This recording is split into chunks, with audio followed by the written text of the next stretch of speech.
Welcome back to Math 8. We're starting a new section today. We just finished geometry section, surface areas and stuff, surface areas, transformations, tessellations, things like that. And so we're starting on probability. So we're starting mid-chapter. Once we finish this, you're going to review and have a final exam. And the first three sections that talk about different types of graphs, how to use data for different areas, whether you're comparing items at the sales or stocks or whatever else you might be talking about when you're representing. And then we're talking about using different types of graphs and how they could be misrepresented. This happens all over the world. Certain companies, industries want to show something and they like to exaggerate certain things to make it seem like something's more effective or more sales happening than the reality. Okay, so we will get into that eventually. So right now we're going to do probability. Okay, so the things we're going to cover. Okay, so this is the list of things that I'm going to go over in this video. So I'll start with probabilities, and the first thing is independent events. Okay, so as you can see, you see a coin here, some dice, and different color toys for my daughters, and a deck of cards. Okay, so before I go into demonstrations, okay, I want to go over what independent event is. Okay, so independent events are events that are not dependent on each other. Okay, so if I roll this die, okay, or toss this coin, okay, if I get, let's say, heads the first toss, what I get the next time I toss the coin doesn't get affected by my first toss. So if I toss this, okay, and see that I got heads, okay, next toss is not dependent on what I got first. Okay, so that's an independent event. Whether I pick a card from this deck, okay, so that is a club, 2 of clubs. What card comes next is not dependent on this card. Okay, so what I took out of the deck, as long as I put it back, okay, what's next is not dependent. So one card I took out, what's going to happen next, the probability is not dependent on my first draw. Okay, so that's independent, when things are not dependent on each other. Next thing I want to go over is the tree diagram. Okay, so we talked about independent events. So let's talk about tree diagrams. Okay, so tree diagram means it looks like a tree. Okay, so I'm going to draw it kind of like this. Most people draw them sideways. Okay, so I'm just going to kind of, so if I was, let's say this is for my coin. Okay, so if I toss, I can either get heads or tails. Okay, so that means there's only 2 sides of the coin, so I can only land on one side or the other. So my probability is 1/2. Okay, so how we write this is probability of heads is 1/2. Probability of, so the brackets are showing what the probability is for. So you can write tails, or I use T for tails, H for heads. You know, I really like to use notations. It saves time, especially for big words. And when you go through university, you learn little tricks of the trade. Okay, so let's continue. So let's say if I do a next toss, if I got heads the first time, next time I can still get heads or tails. Okay, so if I got tails the first time, still the probability of getting heads or tails is still 1/2. Okay, so how do we use this to problem solve? Okay, let's say if I wanted to say my probability of getting heads and then tails is, let's highlight that, is right here. Okay, so that means it's 1/2 times the next 1/2. Okay, so this is just like we did in earlier in the year, multiplying fractions. So 1 times 1, the numerator, you times both of them and you multiply both denominators. So 2 times 2 is 4. So my probability of getting heads and then tails is 1/4. Okay, if I say getting 2 heads in a row, okay, so probability of getting 2 heads is 1/2, okay, and again 1/2, okay, and that is still 1/4, okay. So that is how you do a tree diagram for a coin, okay. So let's make this a little bit more complicated, okay, and talk about a deck of cards. Okay, as you know, deck of cards, it always has 52 cards. Okay, you're not going to get deck of cards for 40 cards or 30 cards. It's always 52. Doesn't matter what part of the world you're in. Doesn't matter where you're buying it. That's how it is. Okay, so let's go ahead and do a tree diagram. Let's say first I'm just doing colors. Okay, so first I'm going to do, so D is, I'm just going to write deck of cards, okay, and then I'm going to say red or black, okay, so half of my deck is black and half of it is red, so this means from 52, I have 26 cards out of 52, and if you reduce that, as you learned in reducing fractions, that's 1/2. So same here. So probability of getting a red card is 1/2, and probability of getting a black card is also 1/2. So that's how you use that to solve problems. Okay, so now if I move on, okay, and continue with my tree, I'm going to now break it down to, I can have in red I have diamonds, okay, or hearts. So D for diamonds, H for hearts. In black I have spades and I have clubs. So I will show you what that looks like. Not everybody's familiar with what colors and what they're called.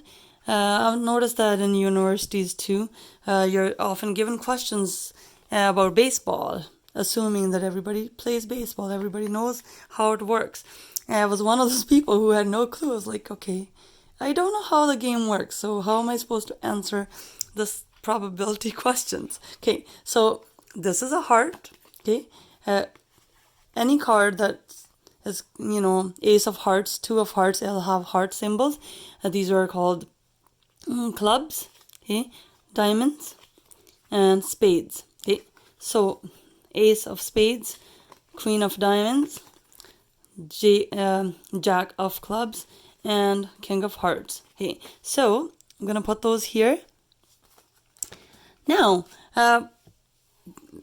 probability of me drawing a card, okay, and getting a diamond, okay, there's 13 diamond cards in 52, okay, so there's 13 diamond cards, 13 hearts, 13 spades, and 13 clubs. So that's 4 sets. So this is actually one of the 4 sets. So my probability of drawing a diamond card is 1 out of 4. And same for, not 2, 4 for hearts, same for spades, and same for clubs. So my probability of drawing a diamond is 1/4. Okay. Now, as you can see, as we go along the tree, as the branches spread out, the probability decreases because we're narrowing it down which card. First it was just red, so there's a lot more cards to choose from, 26 cards. Now when we narrow down to diamonds or hearts or spades, we're reduced it to half again, so that's only 13 cards to pick from.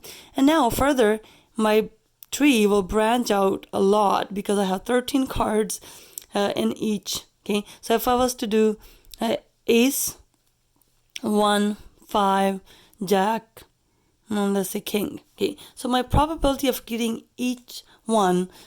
probability of getting a jack of clubs is 1 in 52 because he's unique as anybody else. Okay, same the queen of diamonds, 1 in 52. Same as ace of spades or any other card in the deck. So if you're picking a specific card, for example, if I say,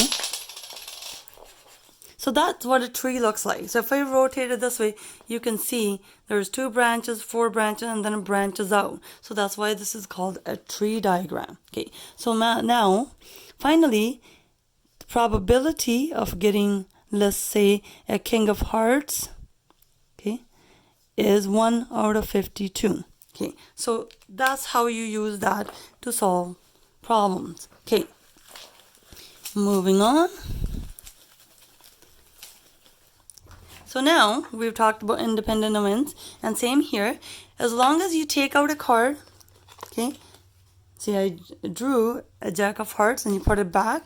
If you're removing it, we'll talk about that in a little bit, what that means. If you take out a card and you don't put it back, that changes the probability. But for now, it doesn't matter what card you draw next is not dependent. So that was independent events. Okay, we finished 3 diagrams, and let's do some demonstrations now. Okay, so we've done a demonstration with deck of cards, and let's do the die and some coins, and I have some other toys to play with. Okay, all right, so let's do a coin. Okay, so as I did before, we're going to continue using the tree diagram. So my coin, I can either get heads or tails. Okay, again, I can get heads or tails. So I kind of did this already, so I'm just going to quickly go over this. So this tree can grow on and on and on. Okay, so I can keep going and make it as long as I want. So that how wide or how high your tree is will depend on how many tosses you're doing. Okay, so if I'm doing 3 tosses, that's all I need to draw. So probability of getting 3 heads, okay, probability of getting 3 heads is, remember, 1.5 each time times 1.5, and for the third one again 1.5. So this is kind of same thing as I did in the beginning. Okay, so remember, 1 times 1 times 1 is 1, 2 times 2 is 4, 4 times 2 is 8. So your probability, more tosses you add, the probability decreases. Okay, so that's it with the coin. Let's talk about one die first. Okay, so if I do one die, I know there's 1 to 6. Okay, so each side is labeled 1, 2, 3, 4, 5, or 6. Okay, so I can either, if I roll a die, roll a die, I can get one of, oh, hold on. So I rolled a 6. Okay, so that's probability of rolling a 6 is actually 1 out of the 6. Because there are 6 possible outcomes. Okay, so when we're doing probabilities, we're always looking at first how many possible outcomes there are. Okay, so there's 6 of them here. So each time you roll a dice, whether this is 1 or 2 or 3, doesn't matter. Okay, it's going to be 1 out of 6. The probability is 1 out of 6.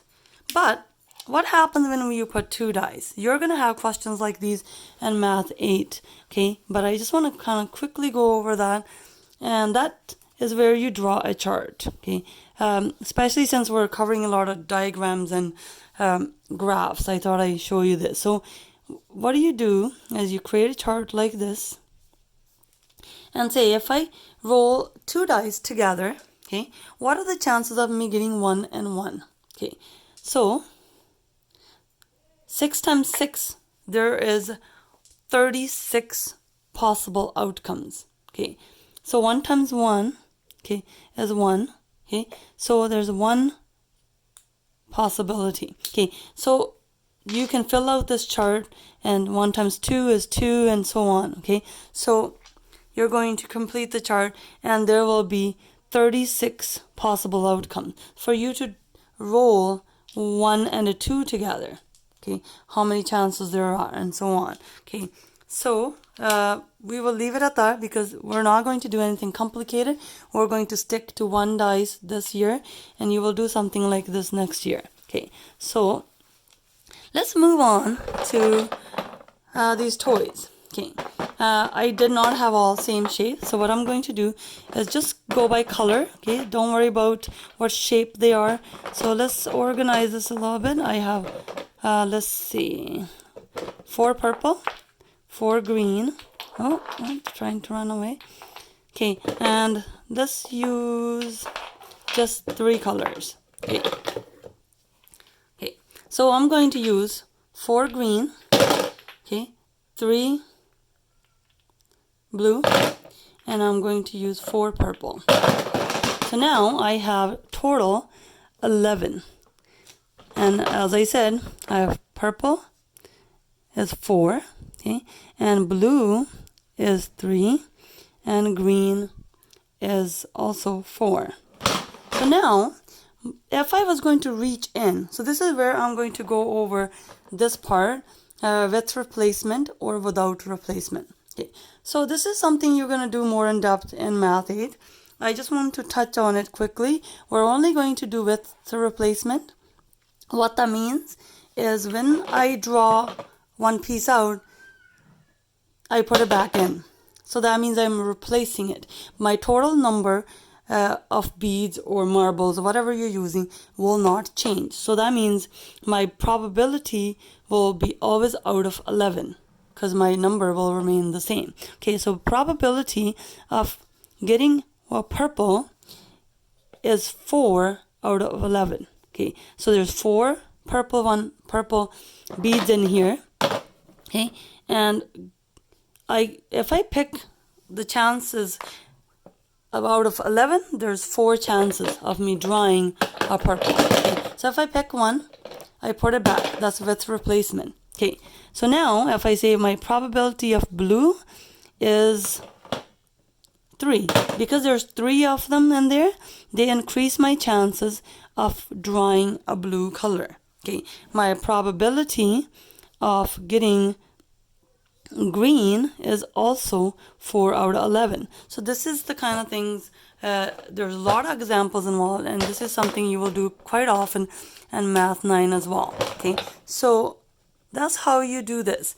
Without replacement means if I take it out, I don't put it back, and now my probability changes because now there's no longer 11 in there, there's only 10 in there. So this number, how many blue I have, how many purple I have, how many blue or green I have, changes because I took out a purple. So now that number changes, and that changes the overall probability. Okay, so that is all we're going to do in this next 2 sections, 7.3 and 7.4.